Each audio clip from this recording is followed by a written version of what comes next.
Hi hello നമസ്കാരം. ഏവർക്കും എന്റെ ചാനലിലേക്കും എന്റെ വീഡിയോയിലേക്കും വീണ്ടും വീണ്ടും സ്വാഗതം. അപ്പോ കഴിഞ്ഞ ദിവസം ഈ സൈബർ ആക്രമണം, നിങ്ങളോർക്ക് ഞാൻ എന്റെ സൈബർ ആക്രമണത്തെ കുറിച്ച് എന്റെ സൈബർ ആക്രമണങ്ങളെ ഞാൻ ഇഷ്ടപ്പെടുന്ന ഒരാളാണ് കേട്ടോ. നിങ്ങൾ ഇനി എന്തെല്ലാം വന്ന് എന്നെ വിളിച്ചു പറഞ്ഞാലും എനിക്കത് പ്രശ്നമല്ല. എന്റെ ചാനൽ എന്നെ വന്ന് തെറി വിളിച്ചാൽ ഉറപ്പായിട്ടും തിരിച്ചും തെറി വിളിക്കും. എന്നെ കുറെ അധികം പേര് എന്റെ സംസ്കാരത്തെക്കുറിച്ചും എന്റെ എന്താ പറയുന്നത് മറ്റേ എന്റെ സംസ്കാരം ഇതാണ്, അങ്ങനെയാണ്, മറ്റതാണ്, മറിച്ചാണെന്ന് പറഞ്ഞാൽ എന്റെ ചാനലിൽ ഞാൻ ഇന്റർവ്യൂ ചെയ്യുന്ന അല്ലെങ്കിൽ ഞാൻ ഹോസ്റ്റ് ആയിരിക്കുന്ന ഡിബേറ്റ് ചാനലുകളിലോ അല്ലെങ്കിൽ ഇന്റർവ്യൂ കൊടുക്കുന്ന ചാനലുകളോ വന്നിട്ട് നിങ്ങൾ എന്ത് പറഞ്ഞാലും ഞാൻ ഐ ഡോണ്ട് മൈൻഡ്. പക്ഷെ എന്റെ ചാനലിൽ ഞാൻ വീഡിയോസ് ഇടുമ്പോൾ അതിനെ വന്ന് അതിന്റെ അടിയിൽ വന്ന് എന്നെ വിമർശിക്കുക. നിങ്ങൾ എന്നെ വേണേലും പറഞ്ഞു, പക്ഷെ സഭ്യമല്ലാത്ത ഭാഷയിൽ തെറികൾ, പച്ചത്തെറികൾ അറിയാലോ, അതൊക്കെ പറയുക, തന്തയ്ക്കും തള്ളയ്ക്കും വിളിക്കുക, ബോഡി ഷേമിങ് നടത്തുക. അങ്ങനെ പറയുമ്പോൾ ഉറപ്പായിട്ട് നിന്റെയൊക്കെ തന്തയ്ക്കും തള്ളയ്ക്കും അല്ലെങ്കിൽ നിന്റെയൊക്കെ വീട്ടിലിരിക്കുന്നവർക്കും അല്ലെങ്കിൽ നിന്നെയൊക്കെ ബോഡി ഷേമിങ് ഞാൻ ചെയ്യും. അതിന് എനിക്കൊരു മടിയില്ല. അത് ഞാൻ ഇപ്പൊ ശക്തവും വ്യക്തവും ഭാഷയിൽ പറയുകയാണ്. നീക്ക് ഇനി റിപ്പോർട്ട് അടിച്ചാലും എനിക്കാവുന്ന ഒരു പുല്ലുമല്ല. ഞാൻ ഐ ഡോണ്ട് മൈൻഡ്. ഓക്കെ, അത് മനസ്സിലാക്കി. എന്നെ വന്ന് തെറി വിളിക്കുമ്പോൾ നിങ്ങൾക്ക് അത് ഓർത്ത് സൂക്ഷിച്ചുകൊണ്ട് വേണം. എന്നെ തെറി വിളിച്ചോ, പക്ഷെ തിരിച്ചും തെറി കേൾക്കാനുള്ള മനക്കെട്ടിയോടുകൂടെ വേണം വന്നിരുന്ന് വിളിക്കാൻ. ഓക്കെ, ഞാൻ പറയാൻ വന്ന വിഷയം എന്ന് പറഞ്ഞാൽ കഴിഞ്ഞ ദിവസം ഞാൻ നമ്മുടെ രേണുസുതി ആണല്ലോ ഇപ്പോ താരം. Okay fine. അപ്പോ രേണുസുതിയുടെ ഇന്റർവ്യൂവിന്റെ ഒരു second part mile stone makers എന്ന ചാനൽ പുറത്തു വിട്ടിരുന്നു. അപ്പോ അതിൽ കുറെ കാര്യങ്ങൾ നമ്മൾ പറഞ്ഞിരുന്നു. ഞങ്ങൾ വളരെ ഹാപ്പി ആയിട്ട് ചെയ്യുന്ന കുറച്ച് ക്വസ്റ്റ്യൻസും അവർക്ക് വരുന്ന കുറെ സ്റ്റേറ്റ്മെന്റ് കാര്യങ്ങളും ഒക്കെയാണ് നമ്മൾ അതിനകത്ത് ചോദിക്കുകയും കാര്യങ്ങളൊക്കെ ചെയ്തിരുന്നത്. അതിനകത്ത് ഞാൻ ചോദിക്കുന്നുണ്ട് രേണുവിനോട്, എന്തുകൊണ്ട് രേണു ഒരു ലൈവ് എനിക്ക് വേണ്ടി ഇട്ടില്ല, എന്നെ ന്യായീകരിച്ച് പറഞ്ഞില്ല. അങ്ങനെ ഒരു രസകരമായിട്ടുള്ള സ്ക്രിപ്റ്റഡ് ആയിട്ടുള്ള കോൺട്രവേഴ്സ്യൽ ആക്കാൻ പറ്റുന്ന ഒരു നല്ലൊരു show. It's not an interview. അത് ആദ്യം നിങ്ങൾ മനസ്സിലാക്കണം. ഇതൊരു ഇന്റർവ്യൂ അല്ല. ഹോട്ട് സീറ്റ് എന്ന് പറയുന്ന ഒരു സെഗ്മെന്റ് ആണ്, ഒരു ഷോ ആണത്. അപ്പൊ അതിൽ പല സെഗ്മെന്റും ഉണ്ടാവാം. ചോദ്യോത്തരങ്ങൾ ഉണ്ടാവാം, അടിപിടി ഉണ്ടാവാം, തർക്കങ്ങൾ ഉണ്ടാവാം. ഇതിനു മുമ്പ് നമ്മൾ ശനിദശ എന്നൊക്കെ പറഞ്ഞിട്ട് ഷോ ഒക്കെ ചെയ്തിട്ടുണ്ട്, ബിഗ് ബോസിനെ ആയിട്ട് കണക്റ്റഡ് ആയിക്കൊണ്ട്. അതും ഇത് ഇന്റർവ്യൂ അല്ല, ഇറ്റ്സ് നോട്ട് ഇന്റർവ്യൂ. പക്ഷെ അത് ഗസ്റ്റിന്റെ പരിപൂർണ്ണ കോപ്പറേഷൻ വേണം. ഓക്കെ ഫൈൻ, അതെന്തെങ്കിലും ആയിക്കോട്ടെ. ക്വസ്റ്റ്യൻസ് നമ്മൾ ഗസ്റ്റിനെ ഈ പറയുന്ന ഗസ്റ്റിനോട് പറഞ്ഞിട്ടല്ല, പക്ഷെ ഇങ്ങനെയുള്ള ക്വസ്റ്റ്യൻസ് ചോദിക്കും എന്ന് അവരോട് പറയും, ഈ ടൈപ്പ് ഓഫ് ക്വസ്റ്റ്യൻസ്. പക്ഷെ പർട്ടിക്കുലർ ക്വസ്റ്റ്യൻസ് ചെയ്ത് കൊടുക്കാൻ നമുക്ക് പറ്റില്ലല്ലോ. അവരിൽ നിന്ന് എന്താണോ വരുന്നത് അത് പിടിച്ചിട്ടായിരിക്കും നമ്മൾ കൂടുതലും ചോദിക്കുക.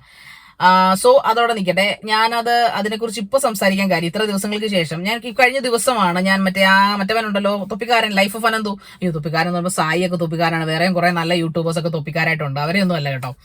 ഈ ലൈഫ് ഓഫ് അനന്തു, അവരുടെ ചൊറിച്ചിൽ എന്താണെന്ന് എനിക്ക് മനസ്സിലാവുന്നില്ല.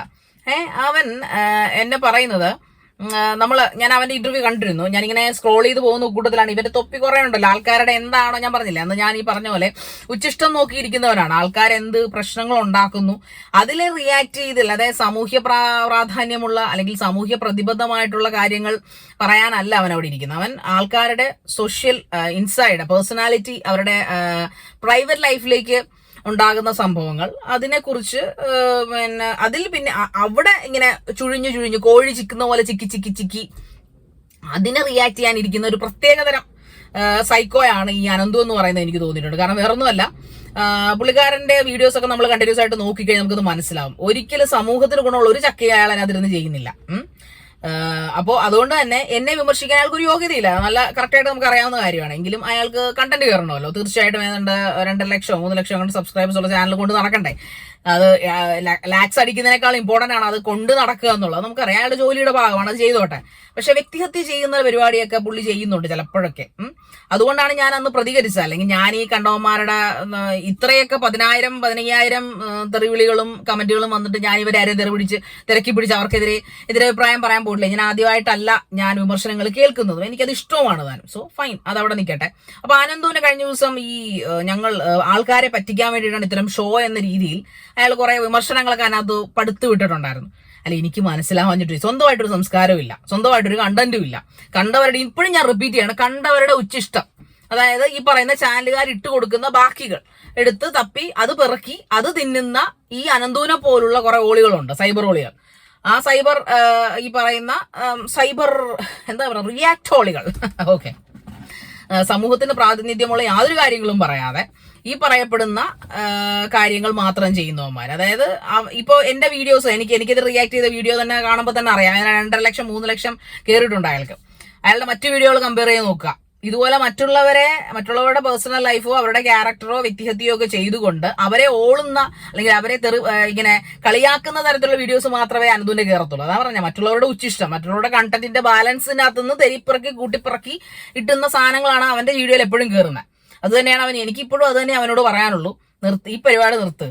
മനുഷ്യന് ഈ പ്രയോജനമുള്ള, അറ്റ്ലീസ്റ്റ് നിങ്ങൾ ഭയങ്കര, ഞാൻ മോശക്കാർക്കും മോശക്കാർ എന്നാണല്ലോ നിങ്ങൾ പറയുന്നത്.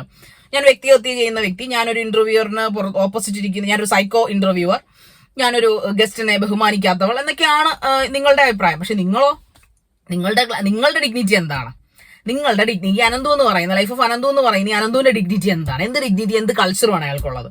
അയാള് സ്വന്തമായിട്ടൊരു കണ്ടന്റും ക്രിയേറ്റ് ചെയ്യാതെ മറ്റുള്ളവരുടെ പ്രശ്നങ്ങൾ, അല്ലെങ്കിൽ മറ്റുള്ളവർ വിഷമിക്കുന്ന കാര്യങ്ങൾ, അല്ലെങ്കിൽ മറ്റുള്ളവർക്ക് മോശം തോന്നുന്ന കാര്യങ്ങൾ എടുത്തു വെച്ചിട്ട് റിയാക്ട് ചെയ്യുന്നതിനെ എന്ത് ഡിഗ്നിറ്റി, എന്ത് കൾച്ചർ എന്ന് വിളിക്കും? താങ്കൾ തന്നെ പറയൂ. ഈ താങ്കൾക്ക് കുറെ ആരാധകരുണ്ടല്ലോ, അവർ പറയട്ടെ എന്താണ് ഡിഗ്നിറ്റി, എന്താണ് കൾച്ചർ? ഇത്ര എന്നെ വെറുക്കുന്ന അനന്തുവിനെ സ്നേഹിക്കുന്ന പ്രിയപ്പെട്ട ആരാധകരോട് തന്നെയാണ് എനിക്ക് ചോദിക്കുക, എന്ത് ക്വാളിറ്റിയാണ് ഈ ലൈഫ് ഓഫ് അനന്തുവിന്റെ വീഡിയോസിനുള്ളത്? സ്വന്തമായിട്ട് സമൂഹത്തിന് പ്രയോജനം ചെയ്യുന്ന എന്ത് കണ്ടന്റ് അയാൾ ചെയ്തിട്ടുണ്ട്?